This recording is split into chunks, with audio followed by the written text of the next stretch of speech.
Hola a todas y todos, buenas tardes.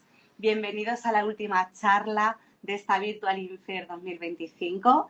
Soy Joana Lamino, psicóloga y colaboradora de Red Infértiles, y quiero daros las gracias por acompañarnos hasta aquí en esta semana tan especial para nosotras. Para cerrar las charlas de la Virtual Infer tenemos el honor de contar con el doctor Borja Marqués, director médico de Institut Marqués, quien nos hablará sobre la donación de gametos, pero desde un enfoque que no solemos plantearnos. La donación de gametos, ¿es un plan B o un nuevo comienzo? Tras la charla, recordad que se van a proceder a dar respuesta a las preguntas que nos habéis ido dejando. Así que ahora doy paso al doctor.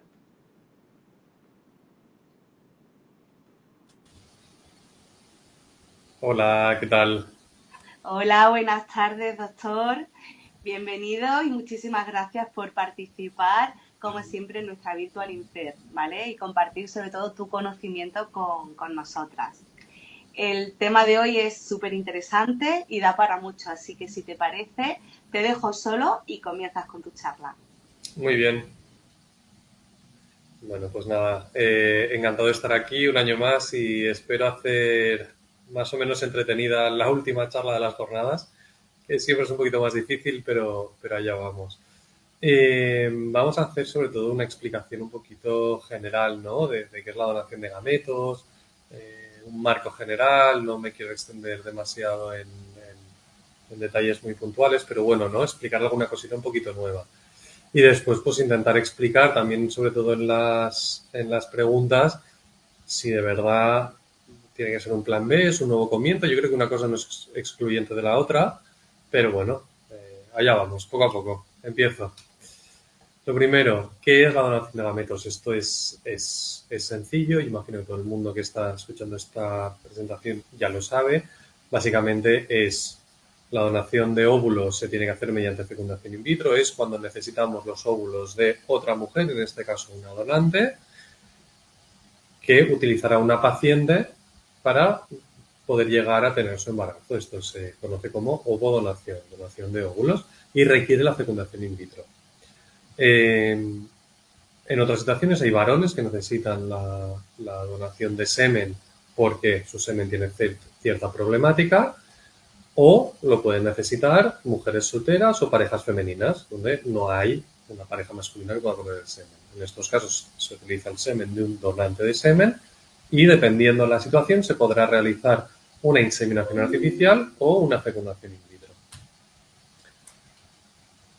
¿Cuándo debemos recurrir en general a la donación de óvulos? Pues cuando es sí o sí necesario en una mujer que desea embarazo, que ya está en menopausia, ha tenido un fallo ovárico, ya sea precoz o natural por la edad. En estos casos, lógicamente, necesitamos óvulos y de la paciente ya no se puede conseguir. Otras situaciones son mujeres de edad reproductiva avanzada. Sabemos que a partir de los, sobre todo, 42 años, los resultados de los tratamientos de fertilidad empeoran mucho y especialmente a partir de los 44. Pues en estos casos podemos requerir, ¿no?, de la donación de óvulos.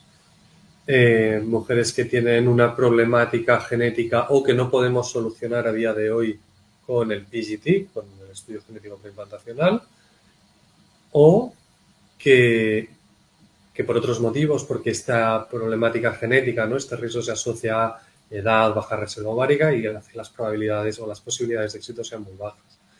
Mujeres que han nacido sin ovarios por diferentes situaciones médicas, pacientes que han hecho diferentes tratamientos de fecundación in vitro sin éxito, ya sea por abortos, ya sea por fallo de implantación, pacientes oncológicas, que la quimioterapia afecta mucho a la reserva ovárica. Y entonces esta gráfica que os pongo aquí a la derecha sobre todo hace referencia a la tasa de embriones sanos según la edad de los óvulos que utilizamos, ¿vale?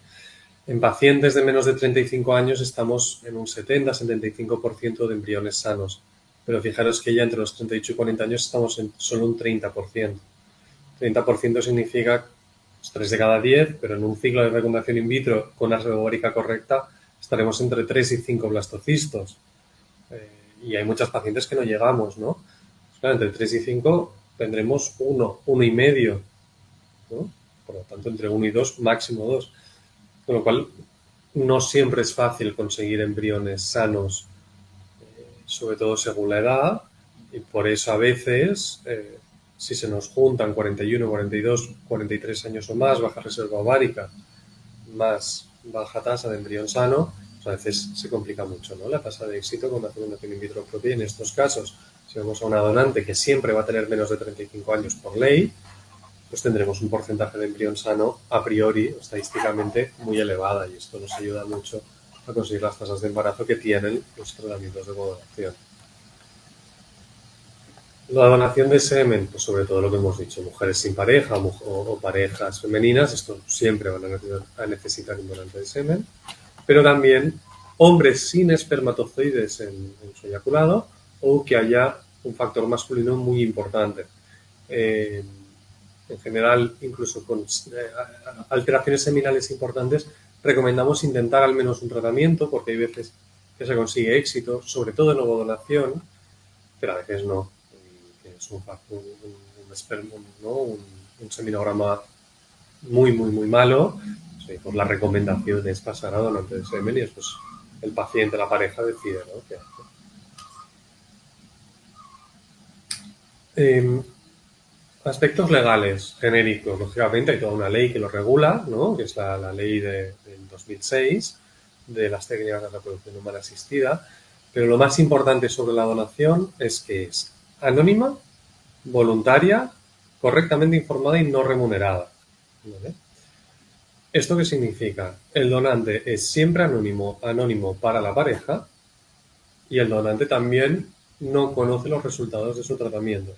Tiene que ser voluntaria, tienen que aceptar realizarlo, tiene que estar correctamente informada, con los consentimientos informados que se firman, etcétera, y no está remunerado. Es cierto que hay una compensación según las molestias, que en el caso de las donantes de óvulos es más elevada porque tienen que pasar una mayor medicación, pasar por quirófano, etcétera, que en los donantes de semen, que es más baja porque es más sencillo obtener espermatozoides.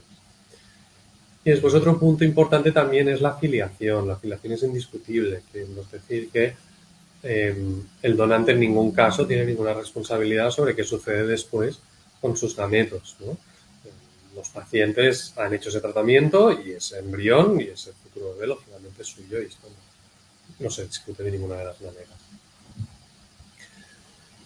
Un tema nuevo es que desde hace unos pocos años, pues alrededor de 2020-2021, se ha empezado a implementar de una manera más efectiva ese registro SIDA. SIDA es una plataforma, es el Sistema de Información de Reproducción Humana Asistida del Ministerio de Sanidad.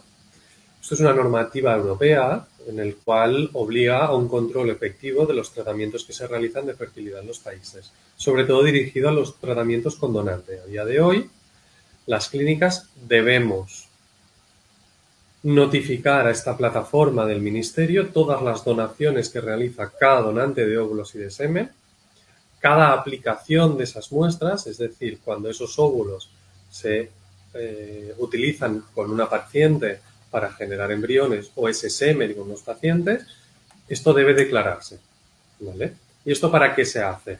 Para limitar el número de donaciones permitidas según lo que explica según lo que hay en la ley actual, el número máximo de hijos por donante, que es 6 unidades familiares, 6 hijos en España, y después para tener un control de las posibles reacciones adversas de los donantes en diferentes centros. Esto lo explicaré un poquito más después, pero básicamente, si en un donante hay un diagnóstico de ha donado y 5 años después le diagnostican una enfermedad que no existía, no sabíamos, se hará un estudio y si esto puede acarrear un riesgo, debemos saber a todas las pacientes que hay en las que se ha utilizado este donante para poder valorar qué información se da, cómo se da. Entonces, a día de hoy hay un registro muy, muy, muy positivo que nos permite una trazabilidad y un seguimiento muy importante, y ya no depende solo de que una clínica lo haga mejor o lo haga peor, o de que ese donante avisa a una clínica y no a las dos donde ha ido, sino que esto está centralizado y ayuda a tener un mejor control. Desde Institut Marqués, pues lógicamente cumplimos con todos los requisitos de notificación de todos los tratamientos de donante y de pacientes que utilizan estas donaciones. ¿Cómo se seleccionan los donantes? Bueno, pues depende. Hay diferentes tipos de pruebas. Algunos son iguales tanto en donantes de óvulos como en donantes de semen. Por ejemplo, a ambos se les hace una entrevista médica, a los donantes de semen el andrólogo, que es el experto en función reproductiva masculina, y a las donantes de óvulos el ginecólogo. También hablan con nuestra enfermera, les hacen una exploración física completa, serologías, que esto es VIH, hepatitis, sífilis. Les hacemos estudios genéticos como el cariotipo y el panel de portadores de enfermedades recesivas. Hacen una entrevista presencial y unos cuestionarios con nuestra psicóloga y después pruebas específicas como la reserva ovárica, el seminograma, que además utilizamos en los varones pruebas un poquito más específicas de semen. Además, hacemos una prueba post-congelación para asegurar que esa muestra se descongela correctamente. Hay unos rangos de edad que empiezan en los 18 años y acaban a los 35 en las donantes de óvulos y en los 45 en los donantes de semen. Y después les vamos haciendo, ¿no?, pues controles médicos para asegurar que están sanos, que están bien, que hacen las donaciones con normalidad, que se recuperan correctamente de las donaciones en el caso de las donantes de óvulos. Con lo cual tenemos mucho seguimiento y un trato muy estrecho con todos los donantes, especialmente las donantes de óvulos, porque requiere de un tratamiento más complejo su donación, y tiene una línea abierta con la clínica para poder preguntar en todo momento sus dudas, sus molestias, cualquier cosa que puedan necesitar de nosotros, ¿no? Es importante explicar esta parte del estudio genético. El estudio genético, a día de hoy, según la Sociedad Española de Fertilidad, tenemos que hacer el cariotipo, que lo hacemos siempre, y después una serie de mutaciones. Tenemos que mirar fibrosis quística, atrofia muscular espinal, sordera neurosensorial, hemoglobinopatías, y además miramos el X frágil y las mutaciones genéticas ligadas al cromosoma X. Estas mutaciones, ¿por qué se miran? Porque las personas tenemos dos copias de cada gen. Las dominantes, tú tienes un gen enfermo y por lo tanto tú estás enfermo. Los donantes ya han sido valorados, explorados, historia médica personal y familiar, y están sanos, no tienen factores de riesgo. Pero todos los humanos tenemos al menos 6-7 mutaciones recesivas. Algunos tendremos más, otros menos, pero recesivas. ¿Qué significa? Como que yo tengo un gen sano, estoy sano. Pero si mi pareja tiene mutado el mismo gen, nuestro hijo puede tener riesgo de presentar esa mutación. Entonces, en las donantes hay un mínimo de mutaciones que debemos mirar siempre para poderlas aceptar como donantes, y son estas que hemos descrito. ¿Por qué estas? Porque son las que más frecuentemente se presentan en nuestra población. Pero nosotros en realidad miramos 420 genes a día de hoy. Miramos tanto recesivos como ligados al cromosoma X, que se comportan de una manera un poquito diferente, pero vamos, al final lo que estamos evaluando es el riesgo reproductivo. Entonces ofrecemos a los pacientes si quieren realizar este test. Se lo ofrecemos y se debe ofrecer a todo el mundo. Cualquier pareja que piense en tener un hijo, ya sea mediante reproducción asistida o no, debería conocer la existencia de estos estudios, porque no tienes más riesgo por hacer un tratamiento de fertilidad. De hecho, tienes menos riesgo por hacer un tratamiento con un donante porque ya se han descartado las mutaciones más frecuentes. Pero si los pacientes quieren tener un poquito más de seguridad, les ofrecemos: os podéis hacer este test de compatibilidad genética, el estudio de mutaciones recesivas, para conocer los 420 genes que más frecuentemente tienen mutaciones en nuestra población, y así hacemos un matching con el donante.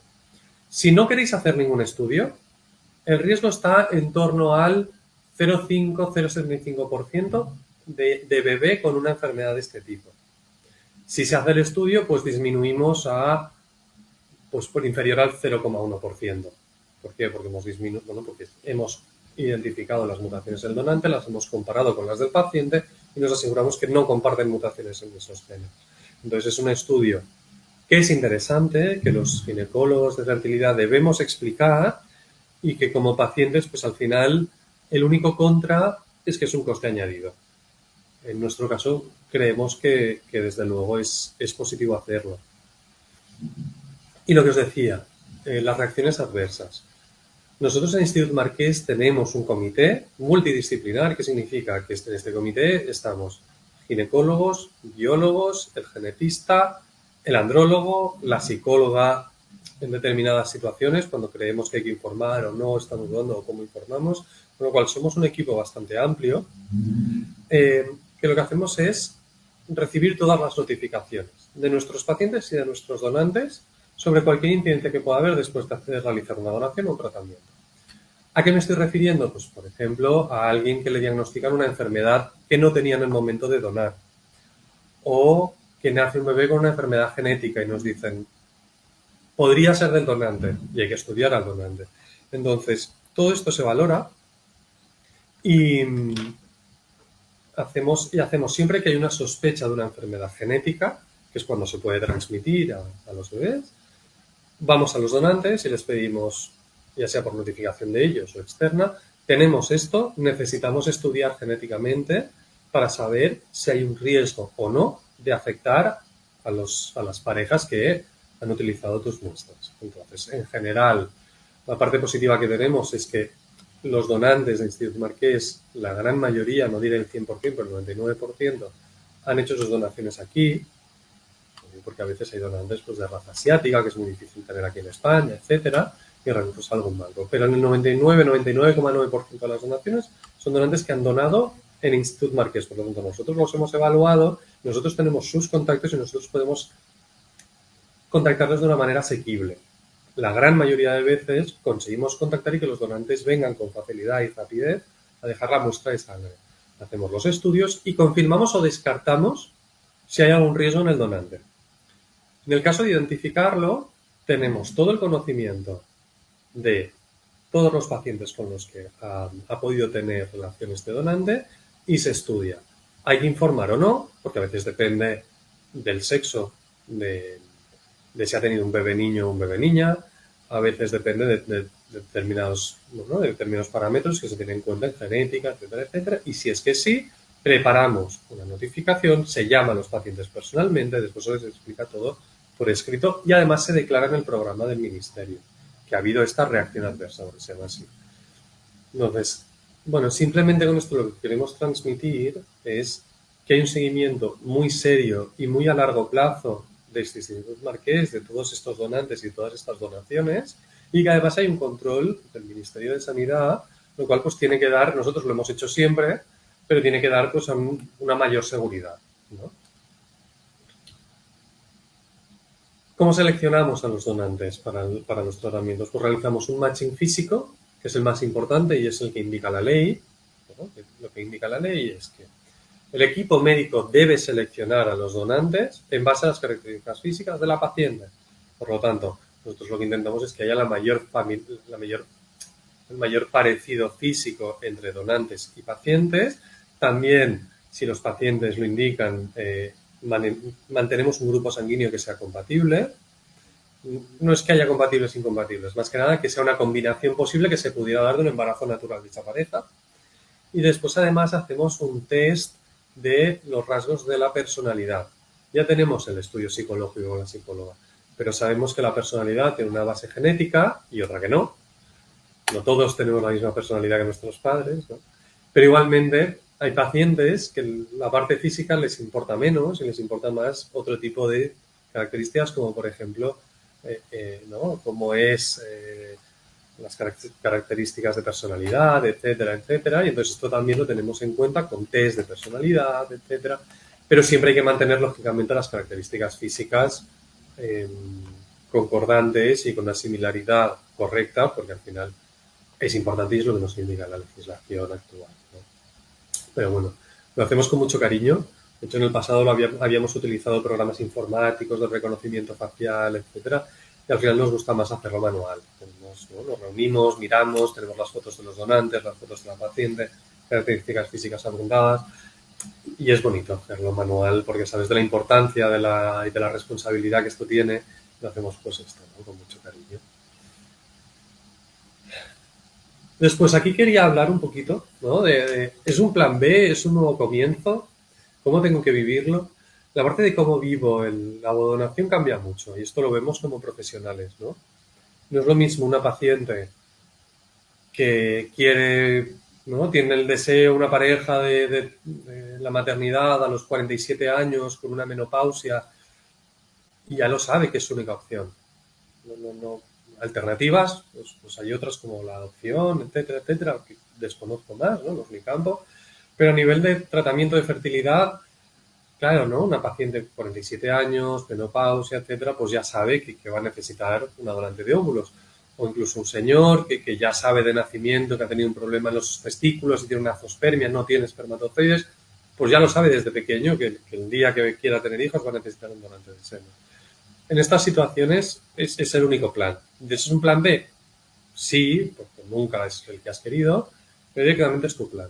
Es diferente de pacientes que, bueno, pues llegan y la recomendación es hacer un tratamiento con gametos propios y fracasas, por el motivo que sea. Ya sea porque el pronóstico era bueno y algo ha fallado, o directamente porque el pronóstico era difícil, pero vamos a intentarlo. En estos casos es un plan B. En la mayoría de casos, la donación es un plan B. Ya sea porque has fracasado con tus gametos o porque las posibilidades son tan bajas de conseguir llegando a tus gametos que ya directamente dices, oye, pues no quiero fracasar y pasar por todo lo que conlleva un tratamiento de fertilidad que va mal, que son muchas cosas a nivel de tiempo, de carga emocional, de carga de pareja, de tiempo, que no sé si lo he dicho, y a nivel económico también, esfuerzo laboral, organizarme para ir a la clínica, pasar por quirófano, ¿no? Si es una fecundación in vitro, son muchas cosas. Entonces hay parejas que deciden, no vamos a pasar por ahí, vamos a una donación. Y está muy bien. Pero en cualquier caso es un plan B. En general, ir al médico y hacer un tratamiento médico es tu plan B. Nadie quiere vernos a los médicos. Nosotros los médicos tampoco queremos ir a otro médico. Entonces, sí es un plan B, pero no por ello es malo.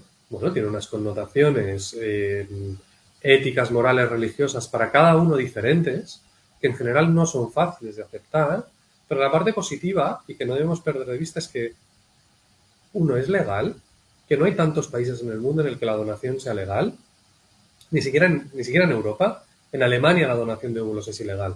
La de semen es legal, pero la donación de óvulos es ilegal. Y es un país que está aquí al lado que sorprende, ¿no? Dos, que hay donantes, porque hay países de nuestro entorno, como Francia, como Italia, donde es legal, no todas las situaciones como aquí, pero es legal, pero no hay donantes, o hay muy, muy, muy pocos donantes. Entonces en España es legal y hay donantes, con lo cual tenemos que estar contentos y agradecidos también a los donantes de poder acceder a estos tratamientos en las parejas que lo necesitan. Y en todos los casos es un nuevo comienzo, porque tenemos artículos, tenemos estudios que demuestran que, pese a los antecedentes de las fecundaciones in vitro fallidas, etcétera, salvo casos muy puntuales, ¿no? De abortos de repetición, etcétera, pero ante las mismas características, dos parejas exactamente igual, que inician su primera ovodonación, tenemos unas tasas de embarazo muy parecidas. Por lo tanto, siempre es un nuevo comienzo. Es cierto que debemos los médicos tener en cuenta todo el histórico de tratamientos que ha realizado una paciente, porque esto nos va a llevar a modificar las recomendaciones en el momento que inicie la ovodonación. Yo hablo sobre todo de ovodonación porque la donación de semen también mejoramos el pronóstico, pero a no ser que, sobre todo cuando es un semen horrible, ¿no?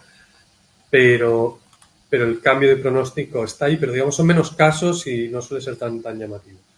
Pero sobre todo en la ovodonación, que pasas de unas tasas de embarazo, pues no lo sé, por encima de los 43 años estamos en tasas de nacido inferiores al 5% probablemente. Hablo por intención de tratar, o sea, por tratamiento que intentas realizar en datos europeos, ¿no? Datos publicados por la Sociedad Europea de Reproducción Asistida, y en cambio en ovodonación estamos por encima de un 75-80% de nacido, Marqués, por cada ciclo de ovodonación que realizamos, tasa de nacido acumulada estamos alrededor de un 80%. El embarazo es más alta, hablamos de nacido, al final es lo que queremos, ¿no? Los abortos es aún peor que un negativo, por lo tanto, tasa de nacido estamos alrededor del 80% acumulada con los embriones que conseguimos, al menos un 80%, que hay parejas que pueden tener más de un bebé en tratamiento de ovodonación. Entonces, siempre es un nuevo comienzo y siempre el pronóstico es bueno. A no ser después, siempre tenemos que personalizar una paciente que tenga un mioma, un componente medio mucoso que no podemos operar porque es demasiado grande, o etcétera, etcétera, ¿no? Siempre hay particularidades. Pero sí es un plan B, pero no por eso es un peor plan. a nivel médico y a nivel de pronóstico. El pronóstico es bueno. Y siempre es un nuevo comienzo a nivel de que las tasas de éxito son buenas en la mayoría de casos. Y quería dar un par de detalles sobre las últimas guías de la Sociedad Europea de Reproducción Humana Asistida. Por ejemplo, en el fallo recurrente de implantación, si nos fijamos aquí en la tasa de embriones sin PGT, que es la de arriba, en mujeres de menos de 35 años, las tasas de nacido, sinceramente creo que son datos europeos y que aquí, por suerte, en nuestro país tenemos unas de las mejores fertilidades del mundo a nivel de clínicas de reproducción asistida, y estoy convencido que son superiores aquí, al menos en estos datos, ¿no? Pero fijaros que en menos de 35 años no es tan sencillo. Esto es con óvulos propios. Luego entraremos en gametos. Pero estamos en menos de 35 años, con 3 transferencias, un 68% de embarazo evolutivo. Y si seguimos avanzando, siguen subiendo. Siempre recomendamos, sobre todo a partir de los 38 años, y cada vez hay más clínicas que empezamos a hablar a partir de los 35 años, hacer PGT. ¿Por qué? Porque los embriones con PGT, el factor edad sigue estando, pero se limita mucho. O sea, sí empeoran las tasas de embarazo, sobre todo por encima de los 40 años comparado con menos de 35, pero se igualan mucho. Sí, los embriones tienen buena calidad, es decir, sí, son embriones con PGT y un blastocisto de una calidad aceptable. Y si os fijáis, con la segunda transferencia, incluso en mujeres de más de 40 años, estamos por encima del 80% de embarazo evolutivo. Y con 3 transferencias de embrión con PGT estamos por encima del 90%. Entonces, en donantes, que son mujeres de menos de 35 y sin esterilidad, las tasas de embarazo nos podemos igualar a estas. Pues con 3 transferencias embrionarias de donación tenemos una tasa de nacido por encima del 80-85%. No diremos igual que con PGT, pero bastante similar. Entonces siempre las tasas de embarazo son buenas. ¿Cómo se hace? Hay diferentes opciones. Podemos hacerlo sincronizando las reglas para utilizar óvulos en fresco con la paciente preparada, el semen del paciente en fresco y primera transferencia de embrión en fresco. Podemos utilizar óvulos en fresco, semen en fresco y congelar embriones para después hacer una transferencia en ciclo natural. Podemos hacer óvulos congelados, óvulos vitrificados y preparar a la paciente en un ciclo natural para hacer transferencia de embrión en fresco. Hay múltiples opciones y a día de hoy es cierto que los óvulos congelados nos están funcionando igual de bien que los óvulos en fresco. Tienen mala reputación los óvulos congelados porque es cierto que son más complicados de manipular que los embriones, entonces necesitamos laboratorios a la última y con el mejor entrenamiento, pero a día de hoy en nuestros laboratorios están funcionando igual de bien. Entonces debemos perderles un poquito el miedo a los óvulos congelados porque ya digo, los resultados son equiparables. Nuestros resultados, lo que os decía, la tasa de embarazo por ciclo es, tras la transferencia de todos los embriones conseguidos en cada tratamiento de ovodonación, estamos alrededor del 91-92% de embarazo. Después hay un porcentaje de abortos. Por eso decía, la tasa de al menos un bebé nacido de cada tratamiento de ovodonación estamos alrededor del 80%. ¿Vale? Estos son tratamientos muy positivos, son tratamientos con una tasa de éxito muy positiva. Es cierto que no tienes un 100%, nos encantaría, estamos llegando, porque hace 10 o 20 años estas tasas de éxito eran impensables, estamos en ello, pero a día de hoy la mayor parte de pacientes consiguen un bebé en su primer tratamiento de ovodonación con los embriones que consiga y es algo que debemos tener en cuenta. Muchos pacientes tienen que hacer un esfuerzo emocional para aceptar la ovodonación, pero después al menos suele compensar con unas tasas de embarazo muy buenas. Y después, sobre todo, estudios complementarios, una pincelada. Fertilidad en esto me estoy guiando por las últimas guías de la Sociedad Europea de Reproducción Humana. Fertilidad es un área bastante nueva de la ciencia.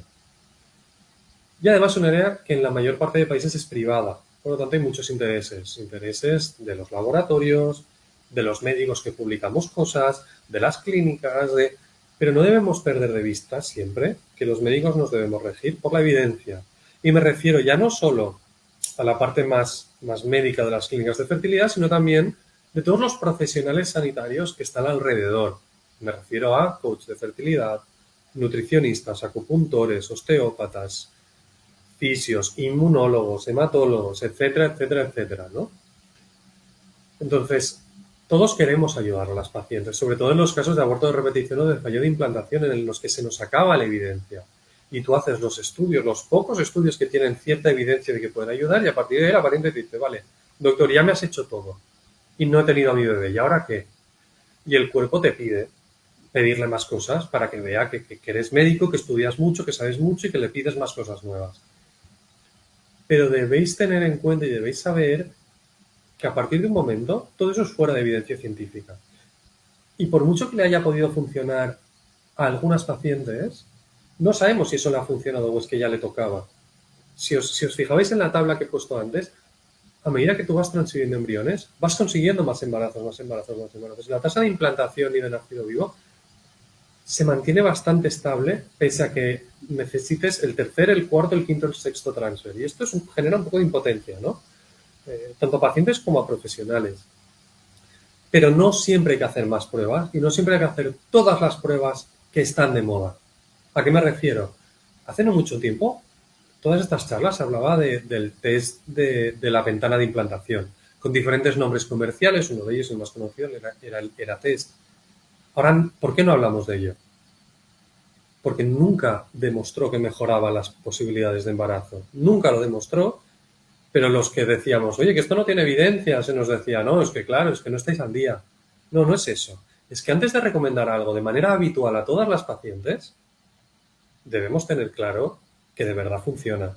Porque va a incurrir en un coste, en unas molestias muchas veces, en un retraso de tratamiento, entonces, y en unas preocupaciones que quizá no están fundadas.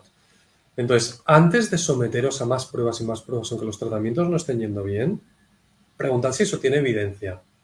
¿Esto se ha demostrado? ¿Esto se ha probado en cuántas pacientes? Porque artículos que digan que esto funciona, seguro, lo encontramos de todo. Y más ChatGPT, que en general intenta contestarte lo que le preguntes, que sí a lo que le preguntes. Entonces, vayámonos a las guías. Oye, la gente que se dedica a revisar todos los artículos, a mirar todo y a velar por el interés de la ciencia y del paciente, ¿qué nos dice? Pues estas son las guías de la Sociedad Europea y de la Sociedad Española también, ¿no? Entonces, aquí hay otra, por ejemplo, de las guías de fallo de implantación, que si lo miráis, es que no tengan evidencia, pues es que, fijaros que es que la Sociedad Europea nos dice que ni siquiera mirar la vitamina D tiene evidencia de beneficio, que diríamos, pero ¿cómo puede ser? La microbiota, a día de hoy te dicen, no está recomendado mirarla porque no hay ningún tipo de evidencia. Las células NK, ya sea en sangre o en útero, mirar las líneas de linfocitos T, el HLA, el KIR HLA, todo esto que está tan de moda y que todo el mundo está haciendo, no digo que no haya que hacerlo, no digo que de manera puntual haya una paciente que es que ya no sabes qué más recomendarle y necesitas hacer algo más. Pero lo que digo es que la Sociedad Europea de Reproducción Humana Asistida no recomienda este tipo de estudios y, por lo tanto, los tratamientos asociados de estos diagnósticos. Por lo tanto, ahí lo dejo. Los pacientes sois adultos, sois autónomos, tenéis capacidad de escucharme a mí, escuchar a vuestro médico y escuchar todas las charlas que ha habido durante estas jornadas. Pero bueno, yo planteo, la Sociedad Europea con todos los expertos ha hecho estas recomendaciones. A partir de ahí, cada uno de vosotros tiene la capacidad de leer, escuchar, buscar información y preguntar. Y lo último, la epigenética. Pues seguro que ya se ha hablado y si no, simplemente, ¿qué es la epigenética? La epigenética es que tú, aunque tengas un código genético que es invariable y vas a tener lo que vas a tener, y si has utilizado una donante de óvulos o un donante de semen, el bebé va a tener esa parte de código genético y no se va a modificar. Ahora, el código genético es una línea, muy larga, pero es una línea. Para expresarse necesita proteínas, hormonas, una célula, una estructura, y dependiendo de dónde esté ese ADN, esa línea genética, se va a expresar de una manera o de otra. Y esto va a impactar en cómo se desarrollan y cómo se describen y se leen esos genes en el bebé. Por lo tanto, una misma célula en un ambiente diferente se va a expresar de manera diferente. Un embrión en una mujer o en otra se va a expresar de una manera diferente, y después un bebé que nace se va a expresar de una manera diferente su genética según en la familia y en el ambiente en el que se cría. Lógicamente, si la genética indica que va a tener un color de ojos, lo va a tener. Pero hay muchas otras cosas que van a cambiar. E incluso estos cambios epigenéticos se pueden heredar y se pueden transmitir a la descendencia. Por lo tanto, bueno, sí va a tener algo de ese hombre que ha necesitado un donante de semen, de esa mujer que ha necesitado una donante de óvulos, porque ellos van a criar a ese bebé antes de nacer y después de nacer. Y esto creo que es algo muy bonito y a tener muy en cuenta. Y nada, espero no haberme alargado demasiado y que no se haya hecho demasiado pesado. Muchas gracias y vamos a contestar alguna de las preguntas, si queréis. Bueno, pues, doctor, muchas gracias por esta charla y voy a dar paso a leerte las preguntas que nos han ido dejando para esta charla. A ver si podemos contestar a varias. Y bueno, voy a empezar por la primera, ¿vale? A ver, he llegado a leer que en otros países, más que poner el óvulo de una donante, como que cogían tu óvulo, le quitaban la mitocondria y cogían la mitocondria del óvulo de la donante y ya montaban el embrión, por lo que tenía la genética tuya, de tu pareja y la donante. ¿Es esto así y cuándo llegará esto a España? Yo creo que ahí se ha liado, igual presupongo demasiado, pero creo que hemos mezclado dos técnicas diferentes. Por un lado, está la transferencia de mitocondrias, es decir, hay enfermedades genéticas mitocondriales, ¿vale? Una, por ejemplo, se llama melas, etcétera. Entonces, bueno, tú tienes tu célula, tu óvulo, sano, con tu genética sana, pero tus mitocondrias, la mitocondria en realidad, hace millones de años, eran células aparte, eran otros animales que un día se unieron y gracias a eso pues se han podido desarrollar estructuras animales más complejas como somos los humanos. Perdón, que a veces me voy por las ramas. Total. La mitocondria tiene su ADN propio y puede tener mutaciones propias, y esto se hereda a través del óvulo. Los espermatozoides no llevan mitocondrias, no las transmiten a la descendencia.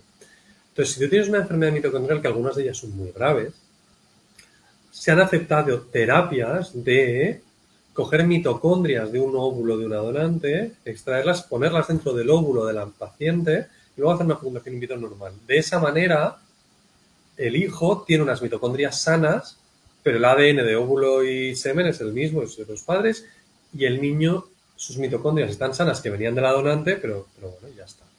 Entonces es una cosa más para casos muy específicos, y hasta donde yo sé no se ha hecho en España, se ha hecho en Inglaterra.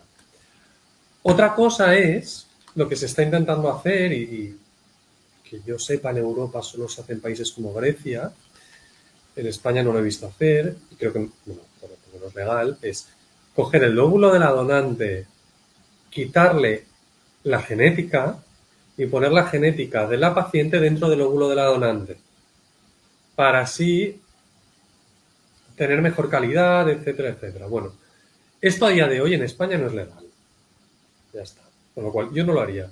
Y también se hace como para rejuvenecimiento ovárico, para pacientes que en teoría, ¿no?, se dice que no solo es la edad, bueno, que por la edad no solo es la parte genética, sino que es la energía, etcétera, etcétera. En España no se puede hacer, y en otros países donde se hace yo desaconsejaría este tipo de terapias a día de hoy. No, las tasas de éxito son muy bajas. Sinceramente, creo que no debería ser una opción porque vais a perder más esfuerzos, tiempo y dinero que posibilidades de éxito se consigan, la verdad. Vale. Muy bien, doctor. Sigo con otra pregunta. ¿Qué controles se hacen para garantizar la compatibilidad genética entre la donante y la receptora? Vale, la compatibilidad genética. Nosotros hacemos un cariotipo Esto no es compatibilidad genética, es simplemente para descartar al donante. Y después, lo que explicaba al principio, nosotros miramos las enfermedades recesivas y las donantes y los donantes que son portadores de las más frecuentes se bloquean, no se pueden utilizar sin un matching genético. Después, si queremos, podemos utilizar el matching de enfermedades recesivas, en el cual actualmente estamos estudiando 420 genes y así disminuimos al mínimo la posibilidad de que haya alguna incompatibilidad genética. ¿Vale? Después, a partir de aquí, cuando hablamos de incompatibilidad en fertilidad, siempre acaba saliendo lo del KIR-HLA. Nosotros no estamos mirando en Instituto Marqués de rutina los KIR-HLA de los donantes. ¿Por qué? Porque, como os he enseñado también, las guías de la Sociedad Europea desaconsejan a día de hoy hacer ese tipo de estudios, tanto en donantes como en pacientes, porque indican que no hay evidencia ni para que el diagnóstico sea cierto de que hay mejor o peor pronóstico, ni de que los tratamientos que se están administrando, corticoides, hidroxicloroquina, factores estimulantes de colonias, tengan ningún beneficio en los pacientes. Por lo tanto, no lo hacemos. Y de hecho, cuando una paciente nos pide que testemos algún donante y lo empezamos a hacer, el 80-85% de los donantes son desfavorables. Y tú miras los resultados que ha tenido los donantes y dices, pues se han embarazado todo. Cada vez que los utilizo tienen un bebé. Con lo cual, ya digo, si va por ahí la pregunta de la incompatibilidad, a día de hoy nosotros no miramos KIR-HLA porque la evidencia nos dice que no tiene sentido. Vale, muy bien. Sigo con otra pregunta. ¿Qué pasa si tengo endometriosis? ¿Aún así la ovodonación mejora las probabilidades o el problema sigue siendo el útero? Depende. Las endometriosis en general tienen buen pronóstico cuando hacemos fecundación in vitro. En datos propios de Instituto Marqués, pacientes con endometriosis versus pacientes sin endometriosis, tenemos unas tasas de éxito casi idénticas. A misma reserva ovárica, porque la endometriosis muchas veces afecta al ovario con endometriomas y esto te disminuye, ¿no? Destruye tejido ovárico sano y por lo tanto tienen peor reserva ovárica. Pero a la misma reserva ovárica las tasas de embarazo son prácticamente iguales, tanto con FIV propia como con ovodonación. Ahora, si hablamos de endometriosis que afecta al útero, adenomiosis, aquí sí que afecta. Y nos afecta lo mismo, tanto con FIV propia como con ovodonación. La adenomiosis, la endometriosis que afecta al útero y por lo tanto no estamos seguros de qué manera afecta, pero afecta de manera estructural. El útero pierde la forma y lo mismo, no es lo mismo una adenomiosis difusa que afecta a todo el útero que local, que ves el nódulo ahí muy, muy específico.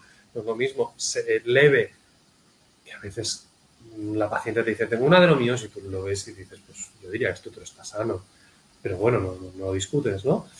O una adenomiosis difusa, severa, un útero grande, globuloso, con cavernas, pues ahí sí que sabes que va a tener un peor pronóstico. Entonces, endometriosis extrauterina, el pronóstico con fecundación in vitro es prácticamente el mismo. Tanto con endometriosis que sin.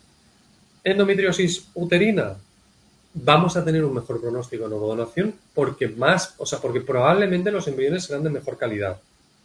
Pero una paciente de 30 años con adenomiosis, no le digo vete a ovodonación porque va a ir mejor. No, va a ir igual. Además, la probabilidad de tener buenos embriones. Muy bien. Seguimos. Tengo 44 años y por edad y diagnóstico me proponen doble donación. Me asusta la idea de no compartir genética ni con el bebé ni con mi pareja. ¿Es verdad lo que dicen de la epigenética? ¿Crearé el mismo vínculo que si fuera propio? Lo primero es, con 44 años se debe recomendar ovodonación. De hecho, yo creo que en cualquier consulta de fertilidad que la paciente tenga 42 años o más, independientemente de la reserva ovárica, se debe hablar de ovodonación. Al menos que la paciente lo escuche, porque las tasas de éxito de fecundación in vitro propia son bajas. A partir de ahí la paciente decidirá, no, es que tengo 43 años, tengo una antimoleriana de 5, claro, pero algunas pacientes vemos, y quiero intentarlo con mis óvulos. Pues la animamos y tenemos embarazos de pacientes de 43 y de 44 años. Probablemente si con 44 años ya le han dicho que hubo donación, pues probablemente me parece correcto y además se juntará con la reserva ovárica, etcétera, etcétera. La donación de semen no tengo o sea, ahora mismo no puedo opinar. Si su pareja, marido, tiene un semen apto, debería poder usarlo. Entiendo que estás soltera, me ha dicho que no compartir con su pareja, no lo sé. En cualquier caso, eh, la epigenética está ahí. Y claro que se comparte un vínculo porque ya vamos a gestar, ¿no?, el embarazo, y vamos a llevar el bebé desde un embrión bien pequeñito. Y por otro lado, porque es que hay gente que adopta niños de 2, 3, 5 años y por supuesto que tiene un vínculo, ¿no? Y nadie les diría, no, no es tu hijo. Claro que es tu hijo. Yo lo tengo, yo lo cuido, yo lo alimento, yo todo. Entonces, claro que es tu hijo. Entiendo la posición de ya, pero es que biológicamente no son mis genes. Bueno, sí, y hay gente que esto le importa más y tengo pacientes que esto les da absolutamente igual. Y que me lo dicen tal cual, mira, es que me da igual, que ¿con qué tengo más posibilidades? ¿Con mis óvulos o con los de una donante? De una donante, pues ya está, ¿eh? Da igual mi genética. No es lo más frecuente, pero claro que va a tener un vínculo, por supuesto, y vamos, las pacientes que han tenido hijos de ovodonación o de donación de embriones, en general están encantadas, ¿no? Yo no he tenido ninguna paciente que me diga que se arrepiente. Porque seguro que creará un vínculo y que ojalá vaya bien el tratamiento. Vale, bueno, pues seguimos. Tenemos una enfermedad genética en la familia y aunque mis óvulos son buenos, nos han recomendado ovodonación para evitar el riesgo. Me cuesta entender si es realmente necesario o si hay opciones para evitar transmitirla sin llegar a la donación. Habría que saber qué mutación hay. Sí, existe el estudio, el PGT-M, el PGT para enfermedades monogénicas, que habitualmente se refiere a esto. Pues, en mi familia hay una fibrosis quística, o hay una X, ¿no? Un BRCA, un riesgo de cáncer de mama y de ovario. Hay una mutación genética y yo tengo un 50 o un 25% de riesgo, dependiendo de la situación, de transmitirlo a mi bebé. En este caso, existe la posibilidad de hacer una fecundación in vitro, crear los embriones, hacerles una biopsia y estudiar, uno, si este embrión está sano cromosómicamente o no, que no tenga un síndrome de Down, por ejemplo, o otro tipo de alteración cromosómica, entonces hacemos el PGT-A para nucleotídeos, y por otro lado estudiar si ha heredado ese gen que le provocará la enfermedad o no. Y entonces transfieres un embrión completamente sano. Ahora, aquí lo que hay que saber es si esa mutación familiar, esa enfermedad familiar, entra dentro de los supuestos que la ley de reproducción asistida contempla para realizar la selección embrionaria. Porque no podemos estudiar y seleccionar embriones para cualquier enfermedad. Hay unos criterios y se tiene que valorar. Entonces, sí, hay una alternativa, pero quizás no, dependerá de la enfermedad que sea. Vale, muy bien. Más preguntas. Llevo 3 intentos con ovodonación, con embriones buenos, endometrio correcto y todo controlado, pero no llega el positivo. ¿Puede haber algo más que no se esté viendo o llega un punto en el que médicamente ya no hay más que hacer? Lo primero, que lo siento mucho, porque son muy pocos casos que con 3 tratamientos de ovodonación no conseguimos un bebé, y es triste también para las clínicas, hay que, lógicamente, hay que estudiarlo, y seguro que está estudiadísimo. Hay que ver si el semen es propio. Hay que hacer una valoración por un andrólogo experto, por un experto en semen. Hay que valorarlo, estudiar los seminogramas, que seguro ya tiene muchos. Además, valorar si se hacen técnicas a posteriori, que la evidencia es limitada. ¿A qué me refiero? FISH, fragmentación del ADN, meiosis. Clínicamente están aceptadas y las hacemos, pero la evidencia es limitada. Pero hay que hacerlo, hay que hacer una buena valoración masculina. Y por otro lado, lógicamente, hay que hacer todo el estudio de folloimplantación, el estándar, histeroscopia, biopsia, cultivos de endometrio, ecografía 3D y analíticas con factores autoinmunes como el síndrome antifosfolipídico y riesgo de trombofilias, tanto congénitas como adquiridas. Seguro que lo tiene hecho, está con tratamiento, ¿no? Habitualmente hacemos aspirinas, heparinas. Es difícil decirle a una paciente. A partir de ahí hay lo que os decía, 1000 estudios sin evidencia científica y cada clínica recomienda los que considera mejor. y a cada paciente mejor. Yo sí que hablaría con un hematólogo que sepa de fertilidad. Es difícil decir a una paciente hasta aquí, ¿no? ¿En qué momento debe parar una paciente? Es muy difícil. Yo solo se lo he dicho a una pareja.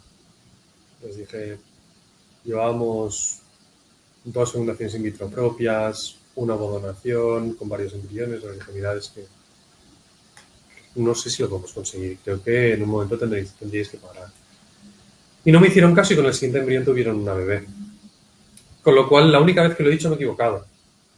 Entonces es difícil. Pues cuesta mucho decirle a esta paciente, haz esa prueba porque yo sé más que todos mis compañeros, ¿no? Y milagrosamente tengo esto escondido.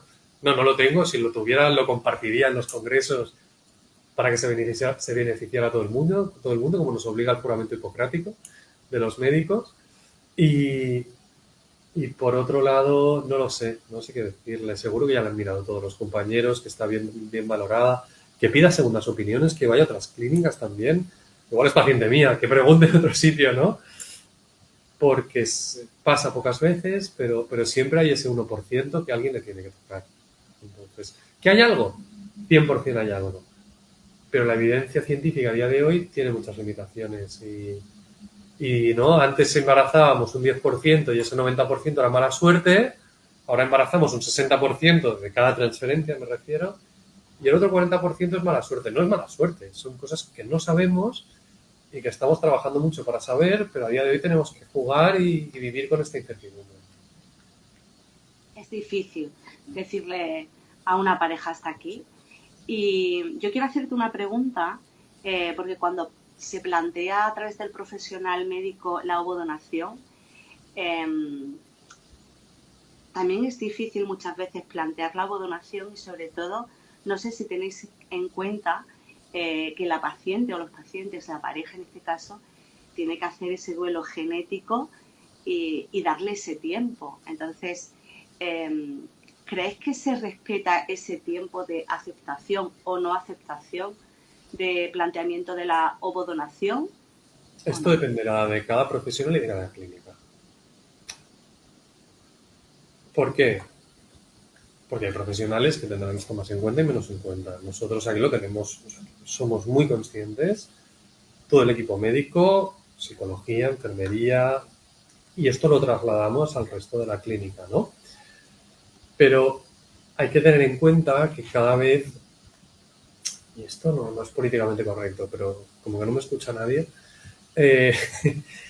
las clínicas al final también tienen gestores, gente que mira los números, gente que tiene que seguir a los pacientes, gente que se le mira si tus pacientes han hecho tratamiento o si no lo han hecho y por qué lo han hecho.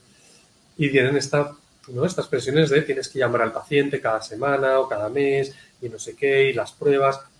Entonces, hay clínicas que tenemos muy en cuenta los tiempos del paciente y que no se puede agobiar al paciente.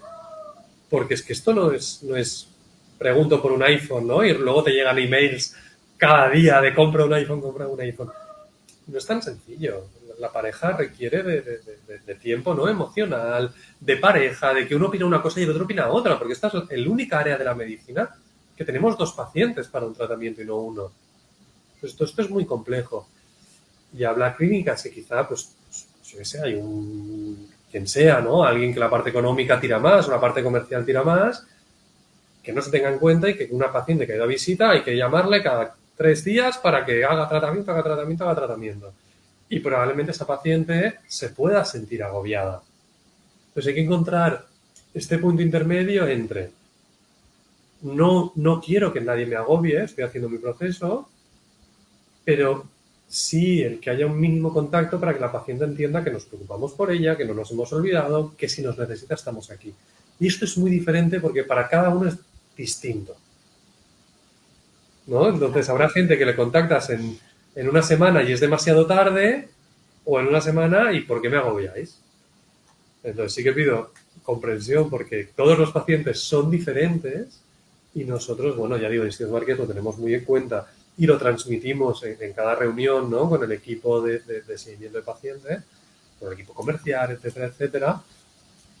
Y bueno, y también pido comprensión. Si a alguien, alguna clínica le agobia, pues que se lo comunique. Oye, me he sentido agobiado y si se lo comunica a mucha gente, pues cambiarán su manera de hacer, ¿no? Claro. Un poco tratamientos personalizados y intentando atender las necesidades de ellos. Por Pues supuesto. nos hemos quedado sin tiempo, se nos ha pasado volando, se nos han quedado muchas preguntas, desgraciadamente, sin contestar, sin que tú le puedas dar respuesta, pero bueno, como nos vamos a seguir viendo, Eso. así que, como siempre, doctor, de nuevo, muchísimas gracias por tu tiempo, por estar hoy aquí, otro año más en nuestra Virtual Infer y sobre todo por poner algo más de luz en este tema tan delicado, ¿vale? Y bueno, a todas vosotras y vosotros, gracias por estar aquí y os recuerdo que aunque queda poco, aún no hemos terminado de la Virtual Infer. Os esperamos ahora a las 8 en nuestro canal de Instagram, Red Infertiles, para hablar en directo con María Pérez, autora de Maresía, Bajo un cielo rosicler, donde habla de la menopausia precoz e infertilidad, algo muy interesante. Así que os esperamos en Instagram. Y bueno, un abrazo a todas y todos. Y ha sido un placer acompañaros como siempre en las charlas de esta Virtual Infer. Muchísimas gracias.